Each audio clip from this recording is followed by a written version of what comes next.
And so in the next, we have a good period of time, so I do appreciate that you took enough time out of your day to come in here, and that the message that we give to you today, the good news is you can be ambassadors in the community, to your family, to your friends, because you'll be more informed than the sound bites on the news. So I think that's actually, we're going to be very appreciative at ProHealth that you can help us with the messaging, even when you're interacting with other people in other departments here as well.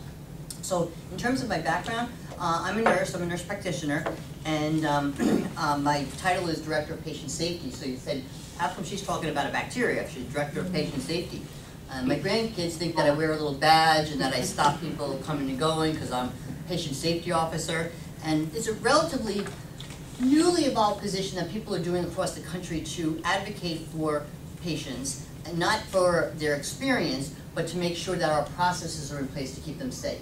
But departments that report into me include infection control, so those practitioners report to me, accreditation and licensure, so we make sure we follow all the rules, so that's why I work very closely with the CDC and the Department of Public Health.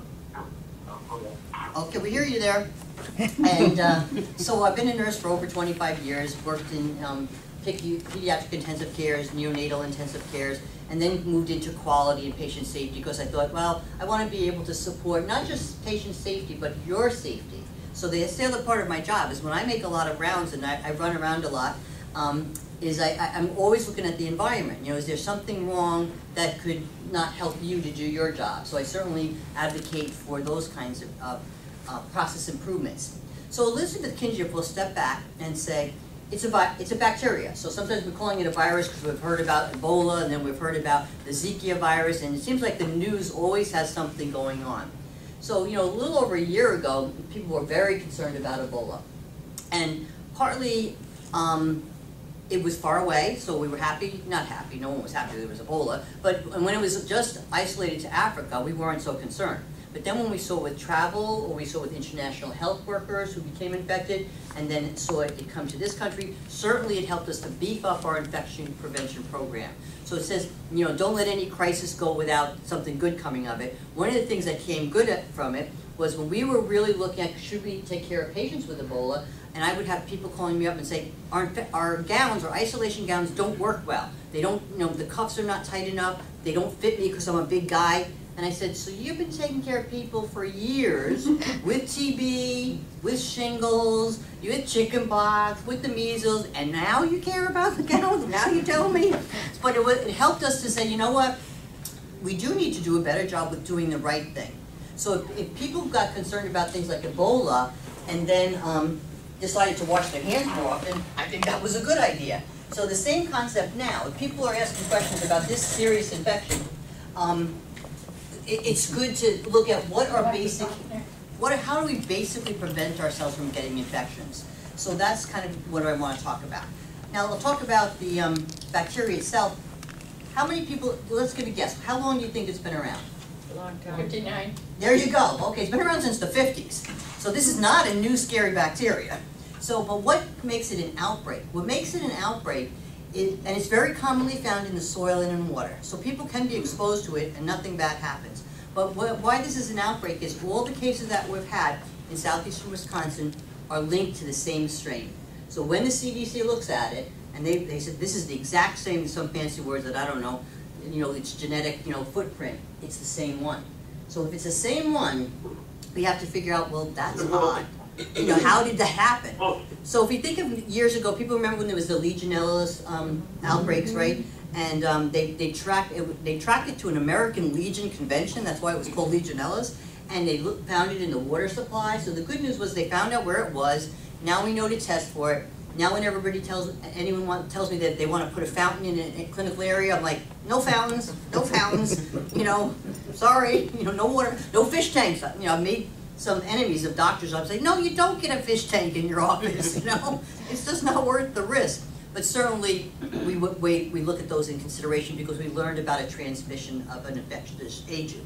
So if we look at this one, the people who have been sick with this bacteria have gotten very seriously sick, and they've had sepsis. So it's a blood infection.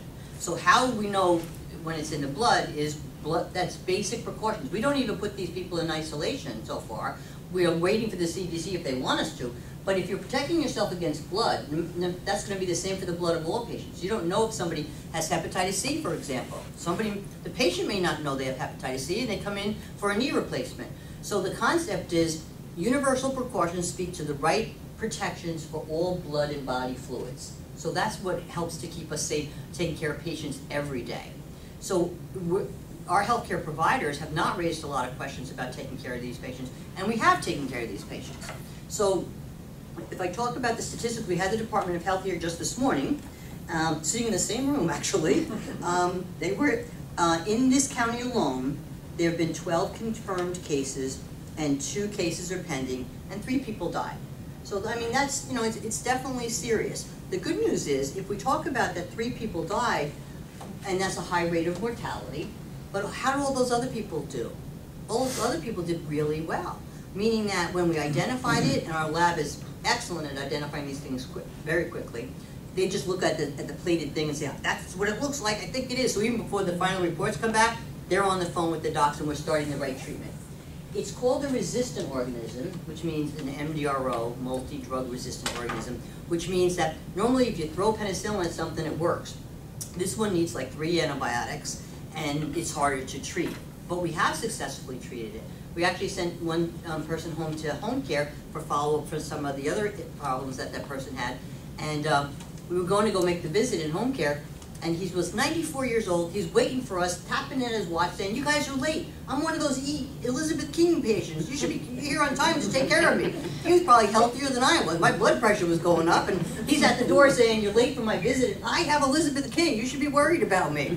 I wasn't worried about him. You're answering the door. You're doing great. So we do successfully treat people.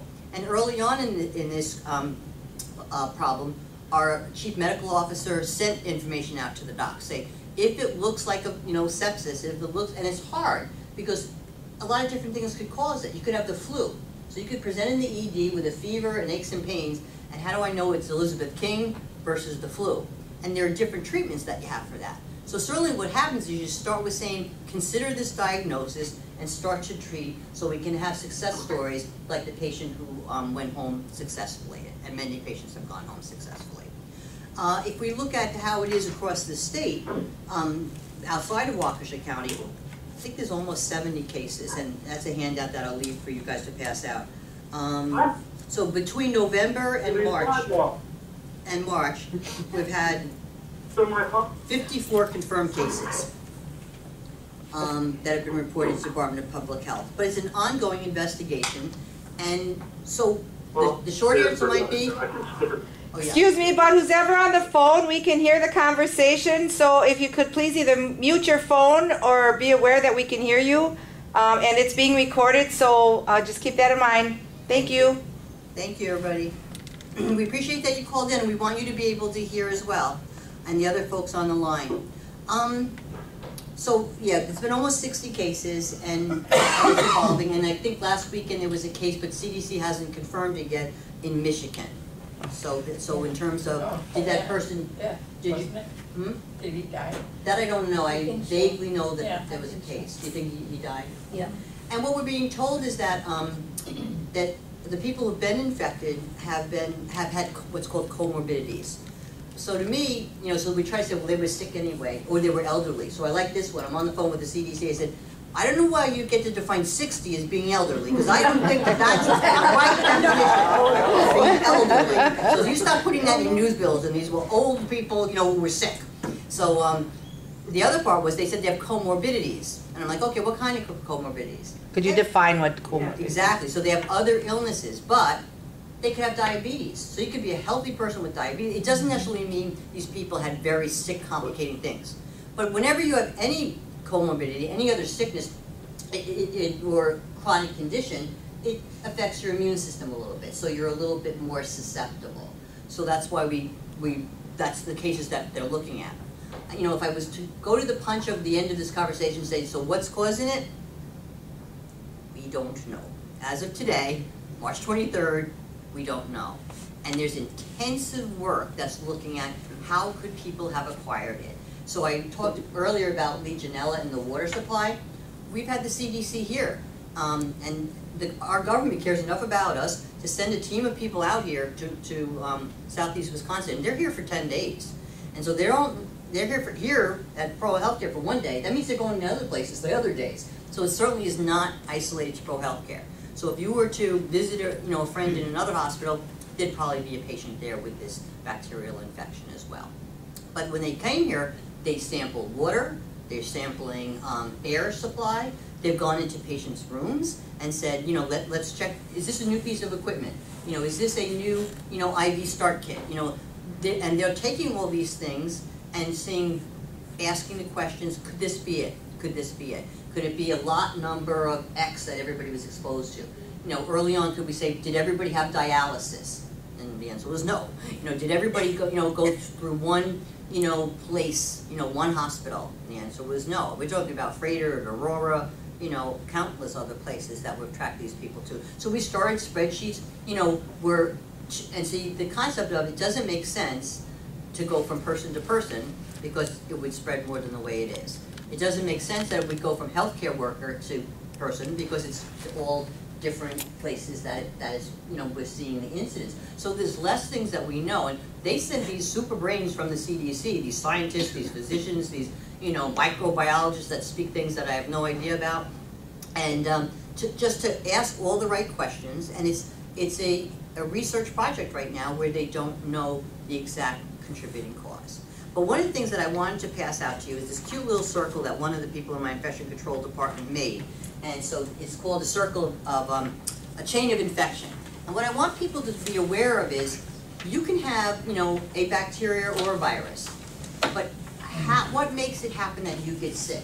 And you need a lot of things to happen. So this little chain, and we'll make more of them if we don't have enough for everybody today, speaks that you have to have the organism. The organism has to get out of wherever it is. And then the organism has to get into somebody else. And you have to be susceptible enough to get sick with it. So it's not easy to catch things, most things. So I think the idea would be, I'll use TB as an example. I worked at a city which had a very high incidence of tuberculosis, very high incidence. And so how do you prevent yourself from tuberculosis? In the healthcare setting, you wear the proper protective equipment, PPE we call it. So you wear the proper mask, you wear the gown, the gloves, all that other stuff. So we wear all that stuff, so we know. But in that community, it was Newark, New Jersey, the ambulance drivers, the paramedics, they didn't know the patient had TB when they picked him up from the prison or when they picked him up, because they were in a car accident. They didn't know all the diagnosis. They didn't wear all that stuff, and they never got infected because that duration of that circle that I'm showing you, that TB would have had to get out of me and get into you as the ambulance driver or as the paramedic working on me in the back. And it didn't happen because it's not easy to. In other words, TB is more prolonged exposure, so many feet away, me coughing actively on you. And these people could have been coughing too, but it wasn't easy to catch. So that's kind of what I'm trying to bring across to people is that we're exposed to organisms every day. You could pick up your card at Pick and Save, and I never use those wipey things because I just don't think about it. And the person before me could have C. diff. You could be walking around, just gotten discharged from the hospital, you could have Clostridium difficile, which is an infectious organism, spore forming, it lives for a long time, and I could be pushing around in that cart and I don't get C. diff. So why is that? Well, I have intact skin, I don't have open areas on my skin, I hand wash a lot, when I get home from the grocery stores I wash my hands. I'm not thinking of C. diff, but what I'm just trying to point out is that in the community, there are a lot of infectious agents. So how do you protect yourself? And then we'll stop for a little bit to ask some questions. How do you protect yourself is maintaining your good health, maintaining good hand hygiene, making sure that you have the right vaccines to keep you healthy and protected against things like I know you all protected against the flu. If we when I talk about 3 people dying, we get concerned. And for that person's family, that's 100%. It doesn't matter what the statistics are. But do you know how many people die a year from the flu? And you know how many people don't get the flu shot? That's amazing. And that's been around a really long time. Healthcare workers wouldn't get the flu unless it was mandated. And because other places that don't mandate it, the rates are around 80%. Well, would I want a nurse in a neonatal intensive care unit giving a newborn the flu? Of course not. They would die from the flu. They have no immune system. So we've gone into, and I'm proud of ProHealth here, saying, then you don't get to work here. That's your pick. And that's not everywhere. We're only a few hospitals go to that. So the idea would be you protect yourself, and then you have this circle of immunity where you protect other people. We hear you again. So when you talk, there was an outbreak at Disneyland. I'm trying to think what it was. Measles. Measles? Okay. How did that start? With kids who were not immunized. So when parents chose not to immunize their kids, then they bring them to Disney World, you know, then you have other people getting it. And so that's why, as a country, when we don't see, and some of us have seen these illnesses, you know, younger people don't remember quarantine signs. You won't remember quarantine signs. You know, they won't remember when you kept everybody home because they got the chickenpox or measles, and kids died of those illnesses because we've had vaccines around for a good long time. We kind of drift away and say, well, then I don't believe in them anymore. And that's when we have more outbreaks. So this is not preventable by a vaccine. This is treatable. This is a bacterial infection that's treatable. And we don't know the short answer of how these patients become infected. And the hard part is, we may never know. All the resources of the CDC and the Department of Health, if everything comes back negative, it could die out again. That's a bad choice of words. But the outbreak could be self-limiting. We have not had a patient here, I'm trying to think in how many days now. It may be at least 7 days. So the outbreak could go away without us having the answers. So let me stop a little bit and open it to, because there's a lot of you, so we might have a round table of some questions. We've had 2 patients at the cancer center in Pewaukee already that have been hospitalized and obviously are working on whatever this is. So I guess, you know, I shook hands before I knew what they had, and after I found out, it was like, oh man. But it was in their blood. So how could it get from their blood into your body? Well, this reminds me of cancer, the same thing with cancer, the circle. Everybody has cancer cells in their body, and right now I am still a second-time cancer patient. And we learned all that about the cancer, and you know, it's always kind of a circle type situation. So, you started to say something? Sorry. I think the scariest thing with this virus, or whatever you want to call it, Sure. is that they don't know how it's contracted. We know that we have to introduce something into someone to get it. So it's not casual. So in other words, if it's linked to like a product, say we find out that there's a product, a bad batch of X, then we would know that, and we would recall that batch of X and know that. But in terms of what can you catch by shaking somebody's hand, people used to think you could catch HIV by shaking people's hands, and we absolutely knew that was a blood-borne infection. And Ebola, blood, saliva, semen, vaginal fluids is where these things live. You know, the things that live on your hands are like staph and strep, and you wash your hands and then you don't give yourself staph and strep. So hand washing, I don't mean to minimize it, is the most important thing, but it is. I mean, should all volunteer, oh my gosh, I'm going to spend your money on your budget. I always like to go to meetings and spend other directors' money. That's our budget's so small, it won't take long, it'll be gone. Is carry hand hygiene around? I mean, you know, those little Purell dispensers, so that you can do it more frequently. Because the alcohol-based ones work. You don't have to use soap and water. So alcohol-based ones, you can use them all day long, and they. How about the foaming that we have in our? The foaming stuff. Well, sometimes it's messy sometimes. But yes, the foaming stuff. That's an alcohol-based. Take a bath and Alcohol-based hand hygiene. That works as well too. But just remember, after 10, 15 applications of that, you do want to go in and wash your hands because it will build up. Sticky. Yeah, it will build up. So you want to go in and actually do the hand washing under the running water, Yeah. singing happy birthday. And I'm not saying there's no time soap and water. You do need soap and water for rooms, like you'll go by rooms if you're delivering things or visiting, and it'll say, you know, soap and water for that room or bleach for that room. That's if you have what's called C. diff, because that organism is the one that has the spores that live longer, and soap and water works on that one.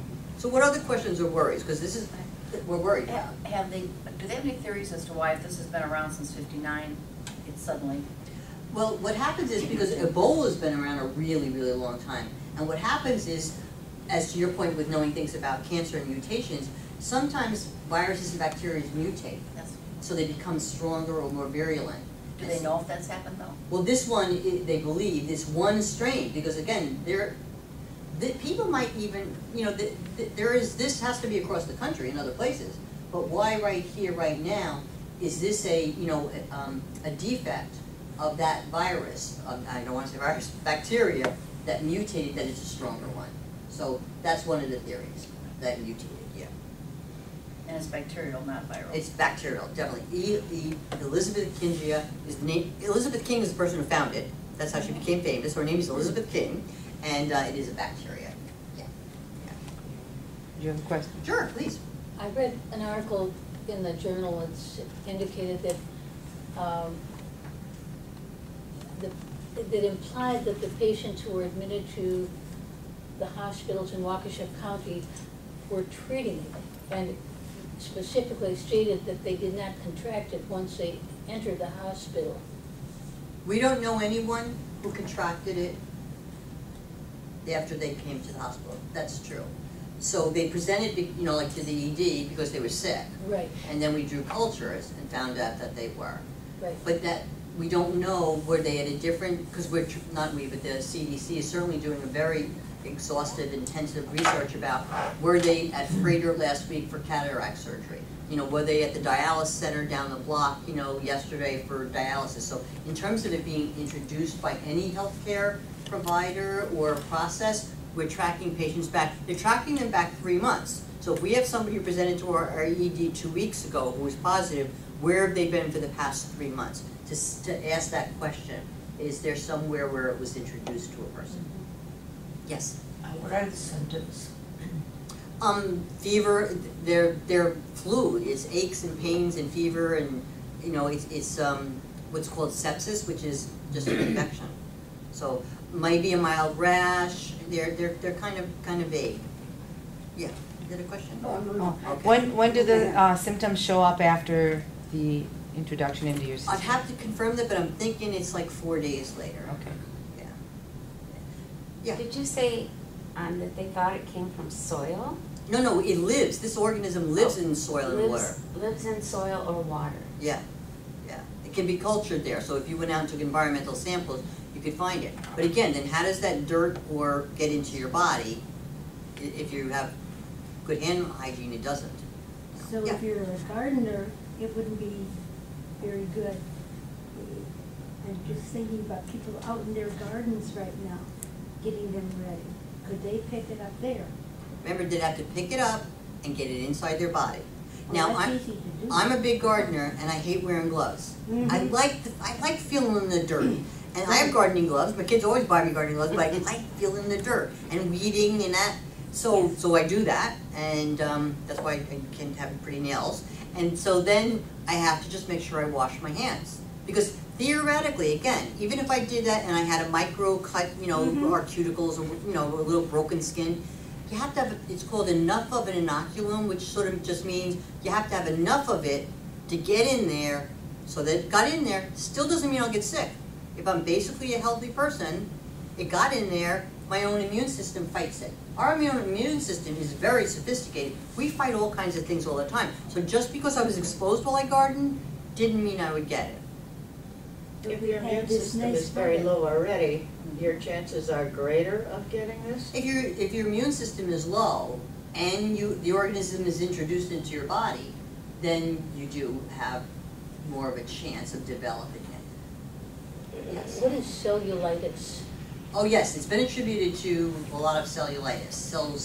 That itis means inflammation, so like bronchitis, inflammation of. Right. So cellulitis is inflammation of cells, and that's so say you scrape your knee, and then you start to get red down your leg.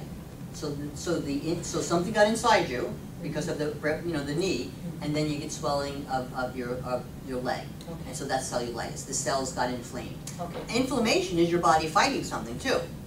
So that's a good thing that it does fight it. Yes? So just bottom line, what advice are you telling the volunteers who come in here? What are you saying to us? Should we be at all concerned, or should we be a little concerned, or what can you tell us as far as us coming into this building? That's the cut to the chase question there, right?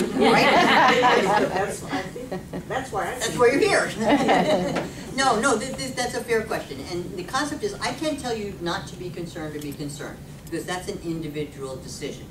What I can encourage you to do is realize that the sound bites on the news are a little snippet, and they're geared for sensationalism, and they're not always facts. So I was just going to say, listen to things Donald Trump says, but I shouldn't say that. Okay, that's, keep on track there, Mary. You got to really back in. Yep, come on back. You don't always say the facts on TV, including maybe Hillary too. So, I'll throw the ball under the bus. Okay. So, the point is, once a week, the Wisconsin Department of Public Health updates their statistics and facts about this. And they do it every Wednesday. So on Thursday, check that out and know what the facts are, is what I would say. You can go to the sites. Which site? I've been looking every Wednesday and I never see anything. So they don't all have access to our front page. Perhaps we can look at how we can update as we see things on and there. give them the link and or send it out. Yeah, we'll have to talk about that. This is when, if you were to log in on the computer, you would see the ProHealth Care page, and that's where they have the link to this information. We have something called emerging infectious diseases. It used to talk about Ebola. At the Waukesha Memorial Hospital site? Yeah. Is it on our outside site? Is it the INET? If we go to the INET. They don't have access to that. What? Yeah, they don't have access to that. So is it on the public site, or is it just on the INET site? Oh, I don't know enough about the public site, so that's something we'd have to do some research Okay. I ran into it the other day. I was reading different articles about the bacteria. On the ProHealth Care site? No, Oh, somewhere else. Okay. out of newspapers. But it's always And about then- 3 weeks old, isn't it? And one of the lines I clicked on, I came to the Wisconsin Health. Department of Public Health. Yes. Yeah. You just happened to, you found it. I Here's your resource. I stumbled on it. So maybe we can provide, we'll have a newsletter coming out shortly, we can put some links on there, and let's see what we can do to get you, because the one that Mary Ellen's talking about is our internal INET page, and it does, that's the one that gets updated weekly. Yeah. So we'll have to see how we can maybe keep you guys updated on that. So I think, if we gave you the link, www. whatever it is, and then you could do it at home on your own computers as opposed to worrying about going through the ProHealth link. But I didn't answer all of your questions. So the other part would be individually, I would, if you have any underlying medical condition that you're concerned makes you more susceptible to any kind of illness, remember you're exposed to other things too, but I would ask your doctor that. So I would refer you back to your doctor and say, you know what, I'm just recovering from, my cancer treatments. Is the hospital the best place for me to be? That's the question. But then again, you have to say, so is Pick and Save the best place for you to be? I mean, when I see newborns in Pick and Save, I'm like, no, bring them home. They shouldn't be here. So, I don't want to be an alarmist, but I want to put alarm in context. Are we more likely to get hit by a car? Or are we more likely to fall, because it's icy out there? Or are we likely to be exposed to something that is treatable, but certainly nobody wants to get it? It's, you're always analyzing risk versus benefit for everything that you do. So coming to work here, doing the important work that you do, you have to say, is that something I want to continue doing? Because all of us in healthcare have risk. We're not like at Dunkin' Donuts where the risk is, we get too much cream on our hands or something, I mean, the patients that you take care of, they may not know what's wrong with them, when you're wheeling them from one place to the other, or you're sitting with them in their room, or you're, helping them. We're finding out what's wrong with them days later sometimes. So there has been risk to be in healthcare, so I admire that you choose to do it, and you don't kind of get paid for it. They get to work with us, come on! With a good team, and There's a few therapy dog people here. Is there ever an instance where a dog could contract something too? Not that we've known. No. And also, and there's very few things that leap from animal to people. Very few. I mean, what can anybody catch from any animal? Can anybody think of anything? MRSA. What? The MRSA. MRSA? Yes. I've just read recently that if you have a pet, Yeah. and your pet sleeps with you on the bed, Yeah. if you've been diagnosed with the MRSA condition, the pets can contract it.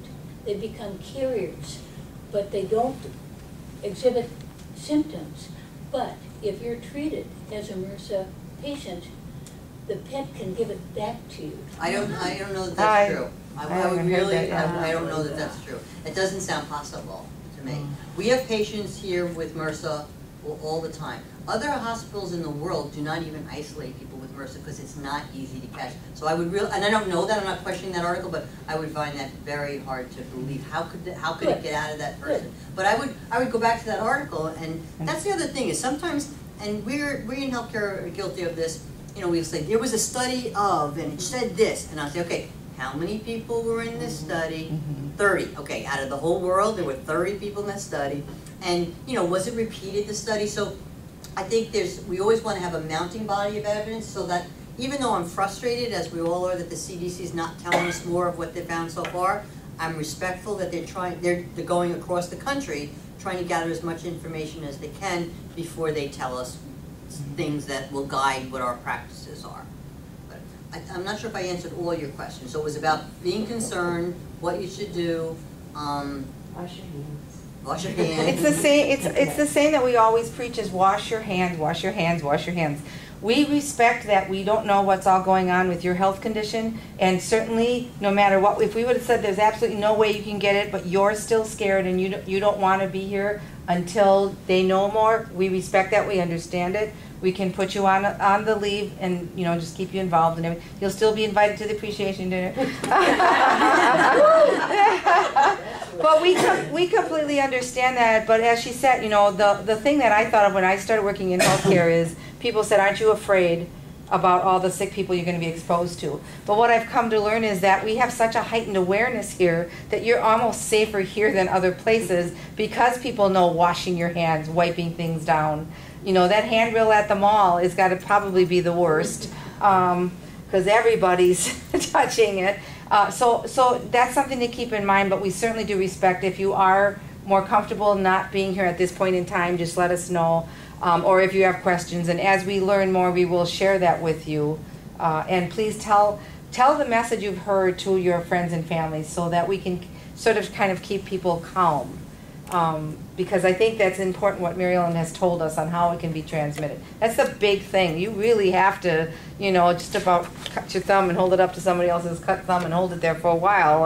I thought immediately of AIDS because when that first came out, everybody was afraid to swim in the same swimming pool with somebody who may have had the HIV virus, and you know, much less give them a hug or anything else. And that came around not as quickly as it probably could have, but because people were afraid. My daughter was on the front page of the paper in New Jersey as going to school with a child who had AIDS. And it wasn't even the child with AIDS, it was the child's brother. And there was a huge lawsuit, and the school lost, I'm happy to say, because they tried to keep the boy out of school. And they said to me, how could you let your child go to school? I said, because she's not having sex with him. It's 4th grade. You knew it. So I think the idea would be is, you know, then we knew. I was in infectious disease. Actually, I was working in an HIV clinic in Newark. All my patients had AIDS, 100% of them. And the thing was, we knew it, and we used the right precautions. I said, it's when you don't know it and you don't know the right precautions, that's the problem. You have to know the right thing to do. I sat, you know, this close to a nurse who stuck herself with a needle from a patient with HIV. Oh. Nothing happened to her. But your life goes before your eyes because that was blood. We knew it was positive. We didn't have to guess. And she stuck herself, and she stopped there. I'm like, Miriam, exhale now, you know, exhale. But the concept was healthcare workers didn't get HIV from patients who bled, who were sick, who we had to draw blood, who we had to start IVs, because we do the right thing. So that's the other thing which evolved, and I appreciate your referencing back to HIV, when people said, well, what if the doorknobs? We had posters about doorknobs. It was like, it's not coming from the doorknob, you know. But, you know, that's what you want to hear. Where does it come from? And at first, we thought it came, we didn't know where it came. We thought it was gay, that's right. We thought only people who were gay got HIV. And so we do want to keep up with the research. So I appreciate it. Sounds like a lot of you do surf the web and are looking at it and looking for the facts. So look at your sources, you know, who's telling you the story. Confirm it with your leadership because they can help to say, you know what, let's help you to get to the right source. How current is that? People bring me a study about something, and I'm like, oh, well, the date on that is 2004. So since then, we might know a little bit more. So let's do the current research. And so in terms of assuring you, you know, we haven't changed our practices here. We may be moving to putting these folks into contact isolation, just as an extra precaution. But as of right now, the CDC hasn't told us to do that. But if they did, you'd say, okay, but last week they weren't in contact isolation. So what happened differently? And I'll say, did you wash your hands when you left that room? You know, and we have really good housekeeping here. The report this morning in this room was about, they go back in and check the surfaces of rooms to see that they're absolutely 100% clean, and it's amazing the job that they do.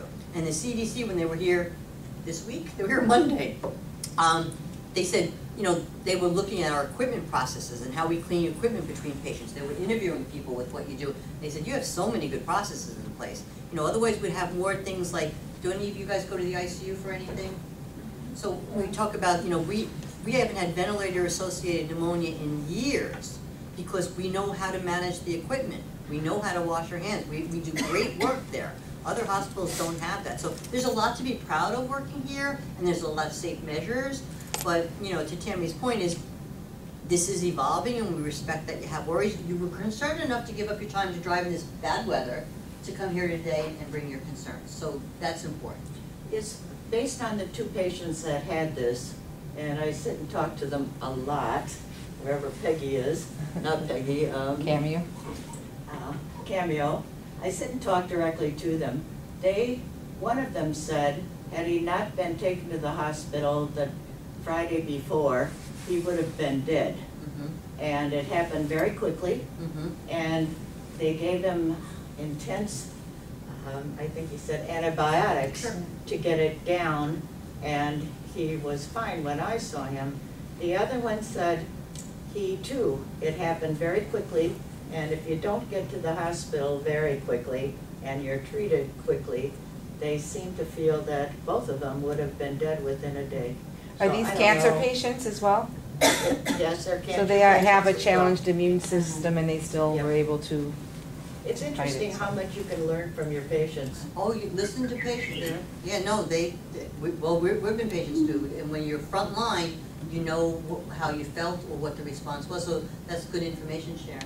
You talked about contracting it like from a cut or something, Mhm. but it has to have other ways that it's transmitted, isn't there? Well, that's what we don't know.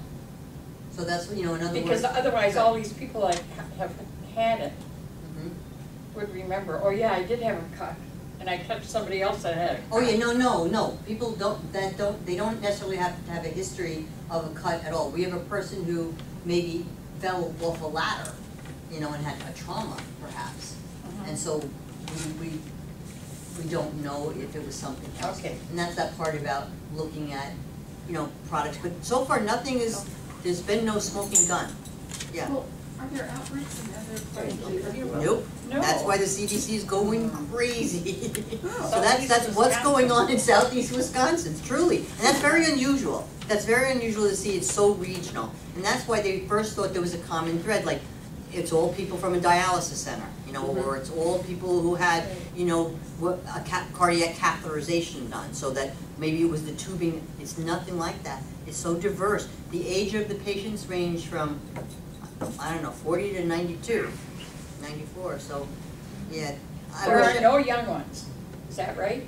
There are no young ones? I think That have contracted. We're having a debate if 40 is young or not. That's a fine. You mean 20 Has is anybody under 40 ever have any of the 50-some no, people? no children have gotten it, right, so far, so, yes. Oh, that's weird. It is weird, I'm telling you, it is weird. Those poor people at the CDC, they're working round the clock, we're overnighting them things as they ask for them. They must be pulling their hair out because they're on the spot. Their job is to protect the public, and they want the answers too. But they've put their resources there. I mean, they flew these guys. These guys probably said, "Milwaukee, you're sending me out there in a snowstorm. You know, what am I going to do?" So they're here now. They're not on this campus, but I mean in this county looking for things. So.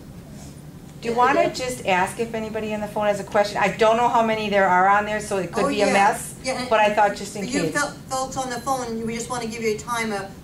Is there something I can clarify, this is Mary Ellen, or are there questions that you have? They're muted, probably. You might be muted because we don't hear you. So if you have a question, check to unmute and let us know. Is anybody still on the call? Well, I've heard some clips, so you never know. Yep. That's the unmute command, so. Okay. Do you have any questions on the phone? Probably because we told them not to. Okay, all right. So, was this helpful to everybody? Was this helpful? Yes. Okay. Another question, yes. Yes, is this mainly in Waukesha County? No, No, it's not, just, no. yeah, it's state of Wisconsin, but not necessarily just Waukesha. Southeast Wisconsin, so I think that would, I'm from New Jersey, I don't know what other counties are here. No, is it, I was gonna say Milwaukee is a It different would county, be like right? the Yes. Jefferson, Waukesha, Milwaukee. Washington. the one above Milwaukee, I don't. Ozaki. Yeah. Thank I you. was just curious. We gotta pay our extras. What part of But New it's not Jersey? south. It's the best side. Are you okay there? Well, we'll chat about that in a minute. I'm sorry, you had a question? But it's not south, right? You mean it's not it's not north? Southeast. It's southeast. It's southeastern. No, it's not south of, Racine, it's not like in Racine or There are Kenosha. counties further south. Yeah. That have it. I don't know. Oh. I was clarifying your question. And I I was just can't thinking remember. the counties you mentioned seem like they kind of go across and then go up A little bit north. All right, oh, wait, here we go. Affected counties, see, I can read. Columbia, Dane, Dodge, Fond du Lac, Jefferson, Oh, it is north. Milwaukee, Ozaukee, Ozaki. sorry, Racine, Sheboygan, Washington, and Waukesha. Oh, wow, so it is long and wide. Yeah. Yeah, so it is. So it's like this. Here, if you'll take one of these. This is a light copy, but I just got it from the Department of Health this morning, so I apologize that it's a little hard to read. We'll try to get a better copy. But this is the kind of information we want to update you with. And the folks in my infection prevention department, I don't know if you've come across them, you know, in your travels, but there is Francis Mungaithai and Lynn Hartzell. They are speaking to the Department of We'll Health put one and the in the CDC newsletter. daily. For any kind of, tell us what's new, tell us how we can help you, you know, we'll update you on what we know. So the communications have been excellent.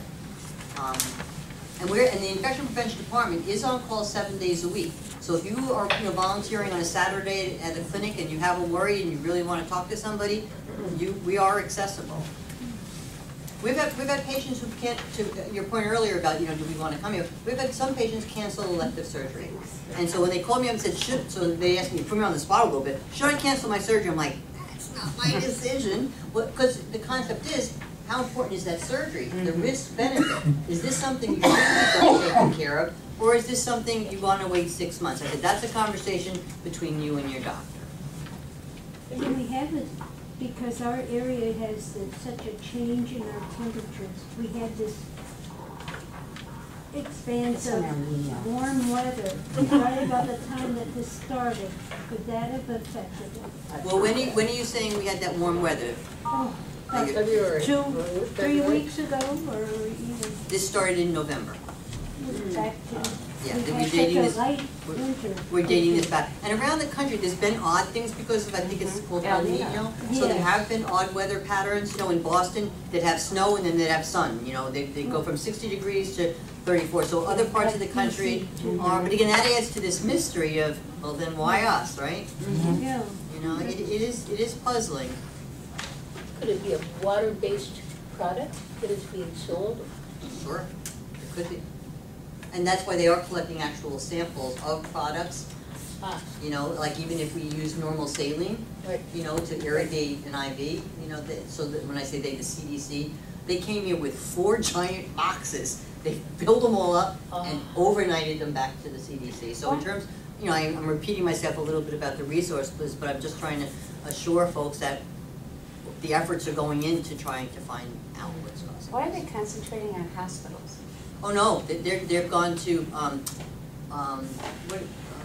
assisted living facilities, nursing homes. They've visited patients in home health, anywhere where there's interaction with healthcare. So it's not just hospitals. But why wouldn't they be going to like grocery stores or?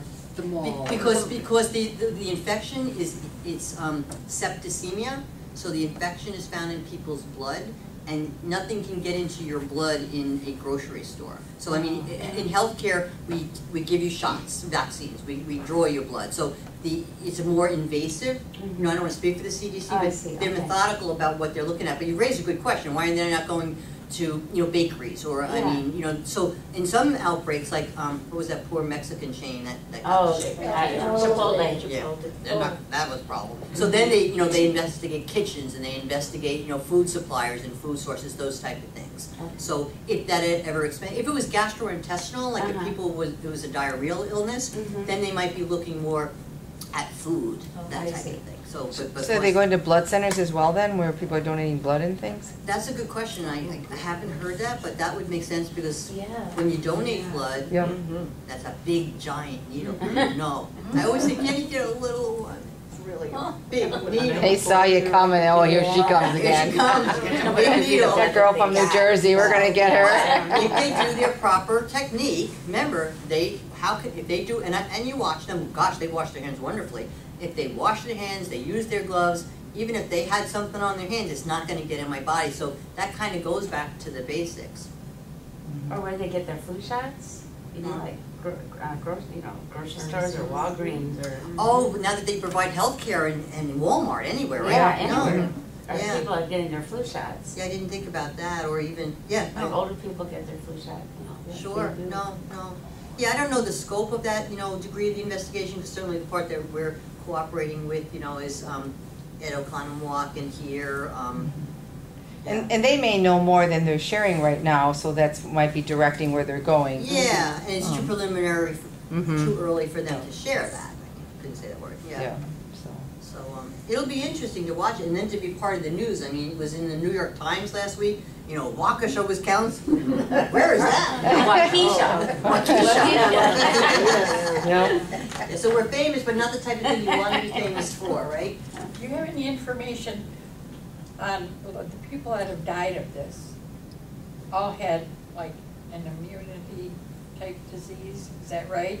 I wouldn't, certainly. On their do you have any information on their conditions? If I did, that would not be something we'd be able to share, only because of, in terms of HIPAA and confidentiality of those patients. Okay. We've had people call up and say, I know someone died, tell me about it. I'm like, I don't think so. No, I think the concept is that the folks who've died, every case has been reviewed by our chief medical officer to look at all those kinds of things, every single case, whether they died or didn't die. So in terms of having the eyes on it to know as much as we can about it, but that's certainly not something that we would want to disclose to people. Yeah. And I would, a couple things, because we have only a couple of minutes, I want to say, be careful what you're reading. Yeah. And really come to us if you have questions, because we really do want to use you as a voice in the community as well. But the news will print something, somebody else there might be postings that you see. Right. Be careful, because you know, I shouldn't be standing here live for half the stuff I read online. One thing I read, said they don't have an antibiotic for it. Yeah. See, and that's not true. And that's not true. know. There we go. Right. That's not true. We do have an antibiotic. Right. It's resistant, which means it's harder to get it to work. But it does, and to your point, the faster that people come in, the more you get the antibiotic on board before that bacteria is, you know, virulent. But I think you have great resources in your department. You know, some of you have been doing some of the research, but to share it, even if you have, you know, frequently asked questions, or this is the rumor I heard today, and then if that goes to Tammy and folks, then she can say, oh, that's what we heard. Let's send out some information to everybody that's, you know, fact, fiction, or unknown. Yes. You know? And the rumor I heard was that people are dying at Waukesha Memorial because of this, and almost making it sound like we are the cause of why these people aren't. So, and it's, as you've heard, that is absolutely not true. So if you can help us to make sure people understand a little bit more, or that know they're, you know, and they can, if you're not comfortable speaking to it, send them to us, or just to here to talk to somebody, because we don't want people to be afraid to get their care here, because we are a really good place to get your care, and rumors like that can just run rampant. You know how that goes. So it's not just happening here, it's happening across the whole southeastern Wisconsin. We're all perplexed, or, you know, we're not sure what's about a lot of things, but there are things we are certain of. So Is this resistant to antibiotics, or is it resistant because we take so many antibiotics? That's two different questions, I think. In other words, how did anything become resistant? So there are many MDROs, multi-drug resistant organisms, not just this one. And partly we did overutilize antibiotics in this country, huge. I was in pediatrics and primary care, and I was a provider, and patients would come in, I have a sore throat, I want my kid to have, and I'm like, no, 95% of all sore throats are viral, and the antibiotic won't help. Well, I want a Z-Pak, I was like, well, okay, but I'm not the internet, and no, it's not, So we pushed back as a country to stop prescribing so many antibiotics. And I'll tell you another good thing about, as Tammy said about ProHealth, we have what's called an antimicrobial stewardship steering committee. And basically, they look at our utilization of antibiotics to see, do we use them too much? And they are vigilant. It's a doctor-led committee, but it's multidisciplinary, and they will post up there all of our usage. So they'll say, that's too big a gun to be fighting that, and they will re-educate. No, don't order X when A would have done. So we want to always be judicious about that. But how this one became multi-drug resistant, we don't know. We just know that when we grew it and in these plates tried to kill it, the first thing didn't work, the second thing didn't work, 3 things together worked. Okay. So, you're just itching? You're itching?